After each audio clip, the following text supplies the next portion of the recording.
Well, good morning. I'm just going to share a quick little, just an affirmation, I guess, as it were. About 4 years ago, I started this podcast because I was really unable to express myself in writing. So as most people would turn to blogging, I actually turned to recording. And I have hundreds and hundreds and hundreds, if not thousands, of voice recordings that I saved before and since starting the podcast, right? Because, again, writing is not my forte. But just to give you an idea, I just put up a podcast that was a beef noodle soup in the catuskoti. Seems odd, right? Almost nobody knows about the catuskoti, this idea, the tetralemma in Greek. That the answer to things might be this, might be that, might be this and that, it might be neither. And the reason why I'm sharing this is you have to stay focused and adamant. Because for years, decades even, I've taught meditation in a very weird way. I used to be considered a heretic because I taught mindfulness and meditation as a constant, ceaseless activity because of my own background and trauma. And for whatever other reason, I was unable to sit as it was initially taught. So I turned to studying Buddhism, yoga, Yogacara, yoga, all of these different practices, Qigong, because I needed a way to solve my problem of both torment internally and physically. And so I actually interpreted the teachings in a different way. I've mentioned this before, this idea of sati sampajana, that to carry oneself constantly. Same as Zazen. When you translate Zazen, the characters, it's not telling you to sit on a cushion. It's telling you to carry that focus from the cushion into everyday life. Now, this funny little tidbit. So in the last week or two, I've been, what would you call it? I've gone from vilified to vindicated. Because in the last week or two, there has been a project put together that shares truly what meditation is and its benefits, both psychologically, religiously, ceremonially, everything. But more importantly for me, I've been vindicated in so many ways. So just in this week alone, it started by a PhD out of Boston. He just did a video. I really do enjoy most of his work.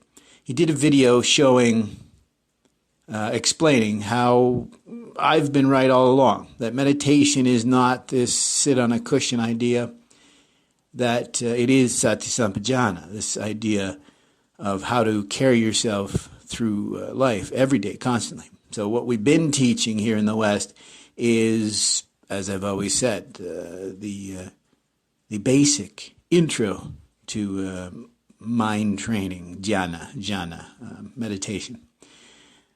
But it's meant to inform your everyday life, your every activity, not simply an activity you do on a cushion. So again, the video showed that I'm not wrong at all. It's not that maybe I've picked this up wrong, I've had the wrong teachers, what have you.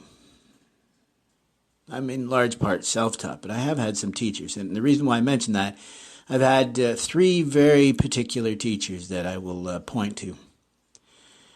So what's happened in the last week? So there was that video from a gentleman that I'm very familiar with. He's a PhD out of Boston. This is his forte, as it is mine. But again, the video explained what meditation truly is. It's not to be sitting on a cushion. It's how you comport yourself through everyday life. It's just like Carl Friston's free energy. That is meditation. It's a way for you to accept reality for what it is. Predict it as best as possible, but to accept whatever may come, right? The eternal recurrence, the the flow of the Tao, to get out of your own way. So these three teachers that I've had, the head of the New York Vedanta Society, one of the foremost experts and scholars on Vedanta, Shaivism. He was also he went to Harvard Divinity School, but more importantly, he was even their what do you call him? Not a pastor, but chaplain or whatever. Swami Sarvapriyananda, Swami Ji, as we call him. On Sunday, for Buddha's birthday, he put out a video, and this video should be live in the next couple days. What they do is they go live on Sunday morning every weekend at 11, and then, I don't know what they do, they edit it or what have you, and they put it up later in the week, sometimes a little bit later than a week.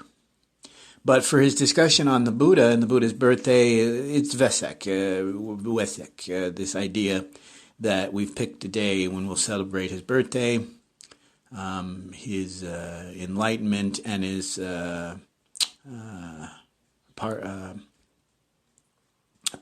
nirvana, his ultimate attainment of detachment, if you want to call it. So he gave a little talk, and once again reiterated everything that I've said. In fact, he even went in to Yogacara. He talked about Chatskoti, Vasubandhu. I mean, if you've listened to my podcast, you're familiar with these Buddhist scholars, right, from Nalanda. But he even reiterated my my theory that all of these teachings were shared amongst different traditions up in northern India. He shared that as well, this truth. And he didn't even mention what we've discovered just last year in the Swat Valley, that there's an even richer tradition of sharing these teachings for hundreds and hundreds of years. But he taught exactly what I teach, what meditation is, this idea of non-dualism. How can you be a non-dualist and think that meditation only occurs some of the time? Right? Another one of my teachers is one of the, well, I guess you could say, the foremost scholar on Sanskrit and Shaivism. He's a professor at San Francisco State University, and amongst others. His name is Timosina, and he recently shared the exact same thing.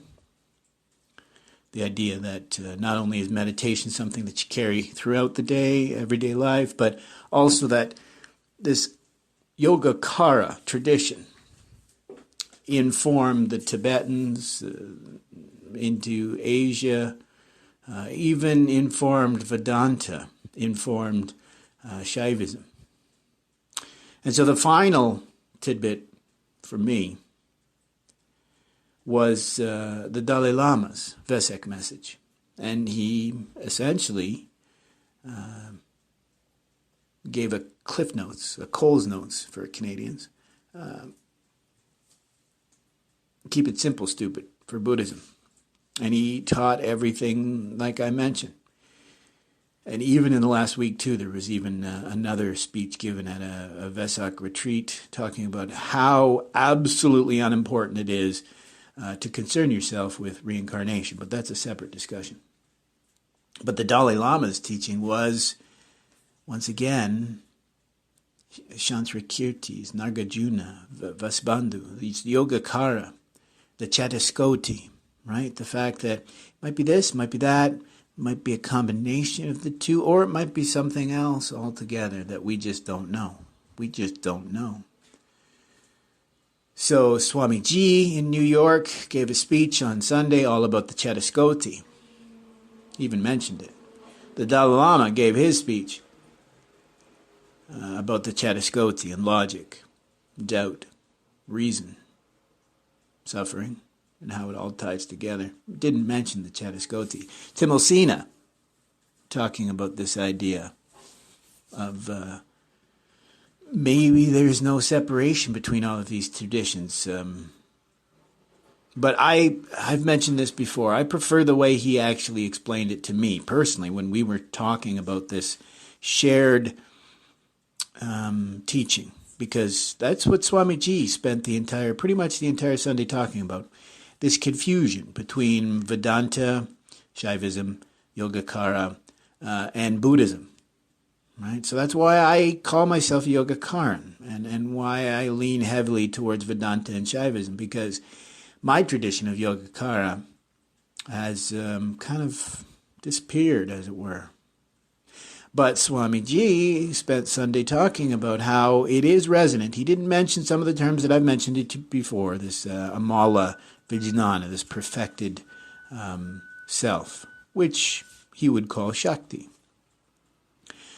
But all of these gentlemen proceeded to essentially say that you don't have to believe in any of this stuff to understand that the trick to all of these teachings is in you. Right? That's what the Buddha spent most of the talk about, is that nobody can teach you this. They can't share it with you. All they can do is convince you to look into the nature of self, your own self, and understand these truths for yourself. That was Dalai Lama's entire takeaway.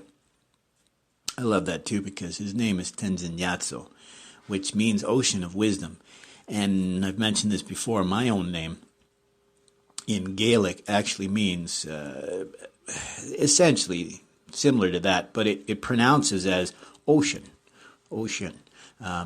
So it sounds like ocean, and it means not that different from the same idea.